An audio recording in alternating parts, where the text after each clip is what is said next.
evacuated overnight with a fast-moving fire on the march north of Los Angeles. Heavy winds and dry conditions fueling the worst fire threat of the season. Even residents with holiday light displays being warned this morning about the danger. Also developing right now, new information about the FBI agent fired from special counsel Robert Mueller's Russia probe for sending potentially critical messages about President Trump. This morning, the key role that agent played in the Hillary Clinton email investigation. Plus, a new bombshell about former Trump campaign chairman Paul Manafort. Sign language fraud. Of first-degree murder. Police updating the public on a suspected serial killer revealed the interpreter for the hearing impaired was a phony. So how did she get there? Plus, Oprah strikes a new TV deal. We have the details on the agreement and how many millions she stands to make. And this is not your father's Lamborghini. The new SUV being called the world's fastest and what it'll cost you. From ABC News in New York, this is America This Morning. And we do say good morning to you, everybody, on this Tuesday. We start with the breaking news out of Southern California. That deadly, fast-moving brush fire exploding overnight, threatening homes, forcing thousands to evacuate. That fire burning north of Los Angeles has expanded so quickly, it's now covering more than 10,000 acres as it races toward the city of Ventura. Now, about 2,000 homes have been evacuated, along with nearby Thomas Aquinas College. Now, power outages have been reported across an area spanning 40 miles. KABC reporter Leanne Suter is on the front lines. This fire continues to rage out of control. Powerful winds helping fan the flames. You can see over my shoulder here just how much of a fire line we're talking about. This is just one side of this massive brush fire. You can see the huge flames illuminating the hillsides here above Santa Paula, California. Fire trucks now lining the highway here as firefighters check on each and every one of these homes. We now know that this fire has turned deadly. At least one person has died in a traffic accident, apparently trying to flee the flames as the blaze continues to rage out of control. This blaze has charred thousands of acres, 10,000 acres so far and counting. We now know again that at least one person has died in an accident trying to escape the fire, and there are thousands of people now left without power as numerous power lines have come down. This blaze far from being under control. In Santa Paula, California, Leanne Suter, ABC News. Yeah, this is the scary part there, Leanne. Thank you. We're going to continue to watch that. But we're going to turn to Washington and several developments in the Russia investigation. President Trump's former campaign chairman, Paul Manafort, may have jeopardized his bail agreement.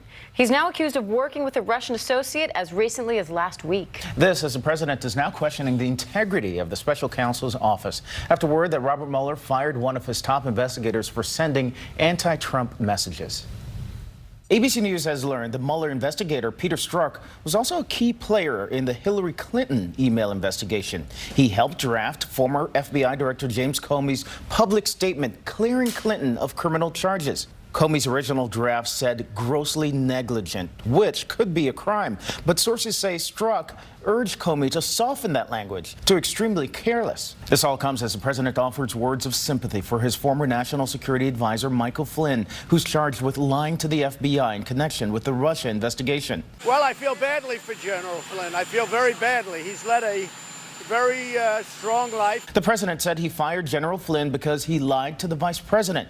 But this weekend, a tweet sent from the president's account said, "I had to fire General Flynn because he lied to the vice president and the FBI." The president's personal lawyer, John Dowd, now saying he drafted that tweet. Critics have said it could build a case for obstruction of justice. But Dowd is testing out a new theory that a president cannot obstruct justice because he is the chief law enforcement officer and therefore has a right to express his view of any case. I think what the Trump team is trying to do here is conflate the question of can he be charged with obstruction of justice ever with could he be charged with obstruction of justice for firing James Comey. Meanwhile, overnight, another revelation in the case against former Trump campaign chairman Paul Manafort. He's now accused of working with an individual connected to Russian intelligence as recently as last week. In a court filing, Mueller's team saying Manafort and his Russian colleague were ghostwriting an editorial despite a judge's gag order. They were allegedly looking to publish the op-ed in someone else's name to influence public opinion on Manafort.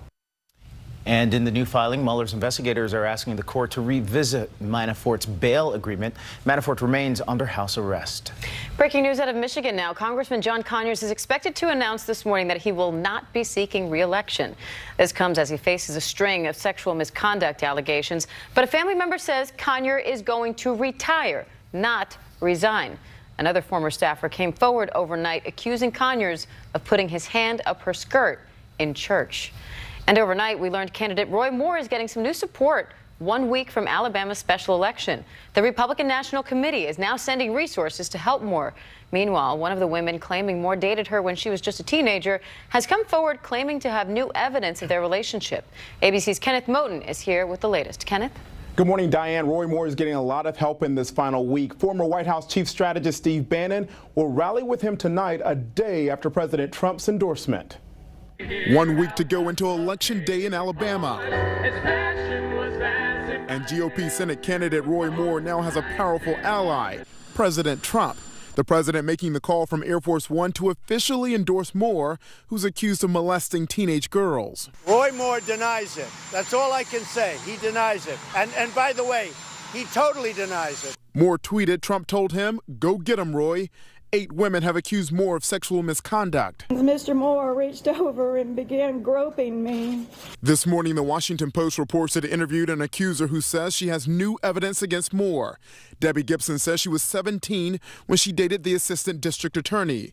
Gibson says she recently discovered handwritten notes from Moore congratulating her on graduating from high school. I was in the attic taking bins of Christmas decorations down, and I noticed one remaining bin in the attic. Came across a card, and it was a high school graduation greeting card from Roy Moore. Happy graduation, Debbie. I wanted to give you this card myself. I know that you'll be a success in anything you do, Roy. Moore has denied all allegations from all of his accusers. Many Washington Republicans jumped ship. He's obviously not fit to be in the United States Senate. The Senate Majority Leader now softening his position. I'm going to let the people of Alabama make the call. 2012 GOP presidential nominee Mitt Romney tweeted Moore in the Senate would be a stain on the GOP and on the nation. The Moore campaign called Romney's comments irresponsible. The RNC is also back in this race, providing resources to Moore in this final week. Friday, President Trump will rally in the Florida Panhandle just across the Alabama border. Diane and Candace. All right, Kenneth Moten for us in D.C. Thank you. The administration's travel ban will now go into effect after being upheld by the Supreme Court. The justices allowed the ban on travelers from 6 mostly Muslim countries to be enforced, while challenges move through the lower federal courts. Now, earlier decisions had exempted people from those countries who claim a bona fide relationship with someone in the United States. That exemption will no longer apply.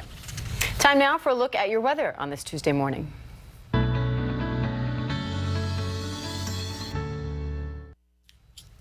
A pre-winter storm is slamming parts of the upper Midwest. Wind gusts of up to 50 miles per hour have created blizzard and even whiteout conditions across parts of Minnesota and the Dakotas, dumping up to a foot of snow in some areas. The latest radar shows a line of severe thunderstorms stretching nearly 1,400 miles from North Texas into northern Michigan, pushing warmer temperatures east and replacing them with the blast of Arctic air. We'll take a look at some of the temps.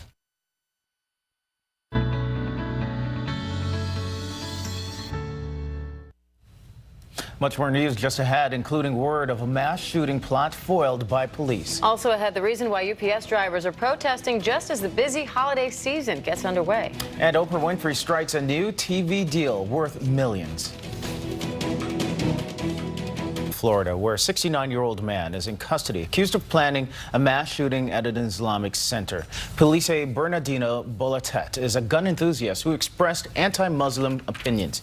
He was arrested after law enforcement raided his home in a sting operation. The suspect allegedly telling an undercover officer that he would, quote, keep shooting Muslims while driving past the center. An off-duty Texas police officer has been shot and killed while serving a warrant.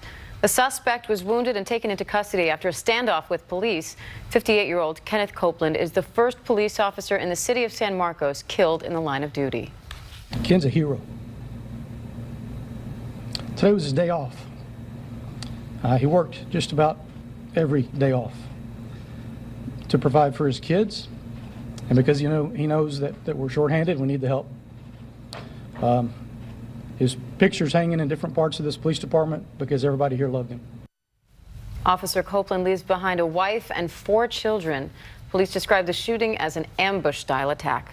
Dozens of UPS drivers made a special delivery in Boston. They showed up to protest their 70-hour work week.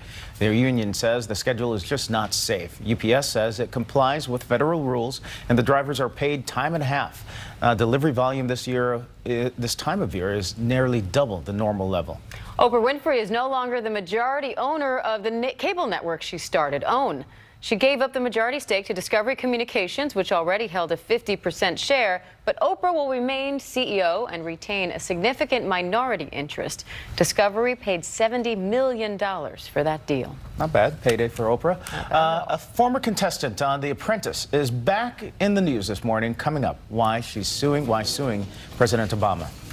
President Trump. Also ahead, the sign language fraud at this important police news conference. New details this morning about the phony interpreter and her criminal past. And the violent and controversial hits during the Monday Night Football that came down to the wire.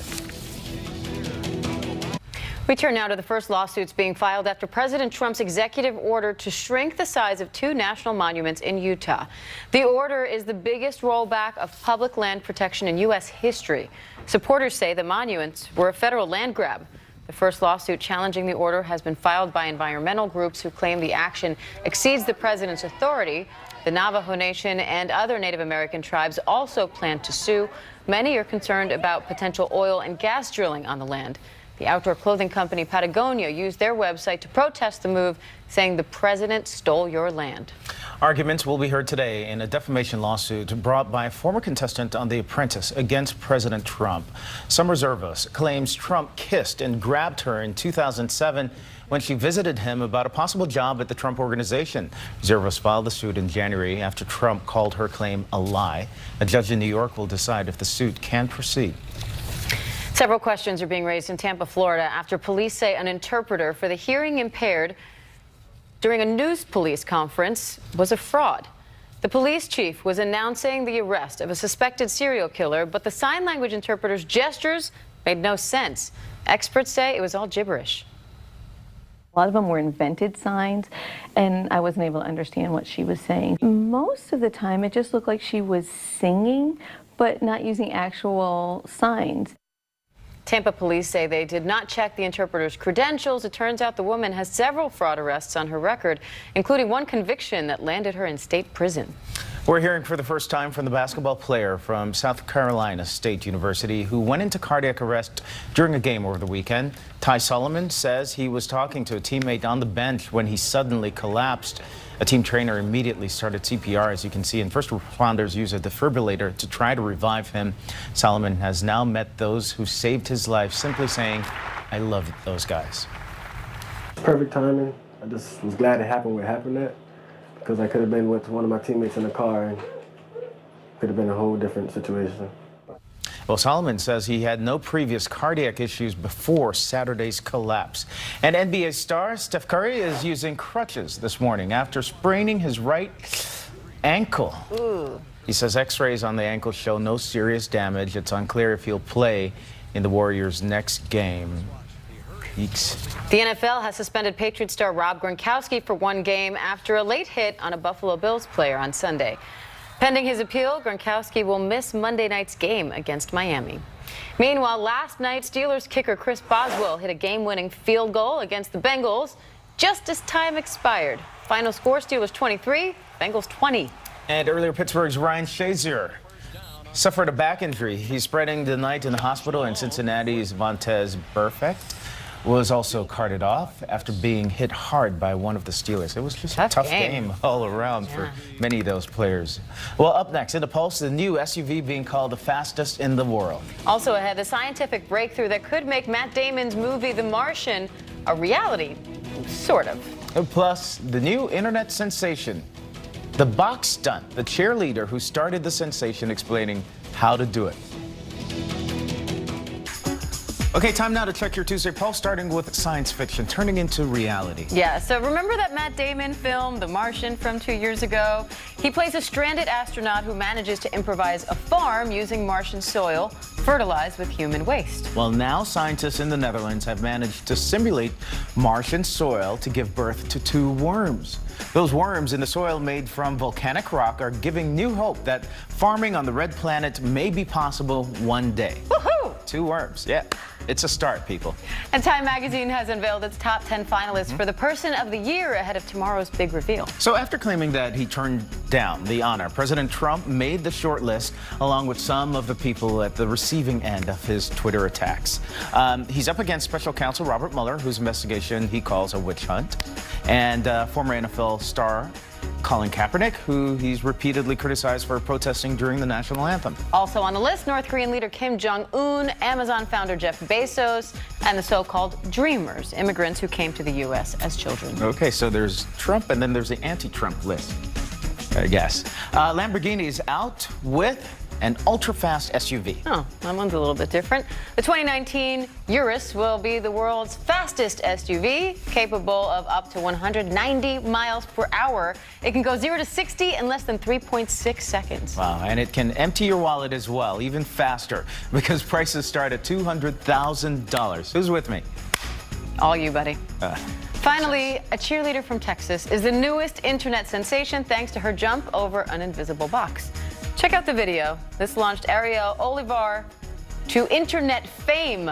So, did you see that? Let's watch it again. Pat the box and over. Okay, so she says that it was only her 3rd time to try this move. She then posted it online, and of course, it went viral, understandably. She's letting everyone in on her secret. Ooh. It's all just kind of one motion. Just keep this leg in the air the whole time in the same exact spot. So I will show you how the whole thing looks.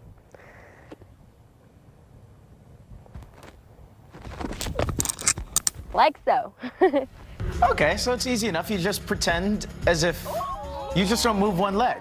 So it just requires a little bit of dexterity there. She said that she has no idea that the video would get so popular when she posted it, but it really has caught on with so many different people. Well, that's the thing. All these different people now are posting their own videos of them doing it. And you said you thought it was easy, so. I know that you did it earlier, and I've practiced your move. Okay, so here we go. Let's give it a shot. Right there. Pat the box.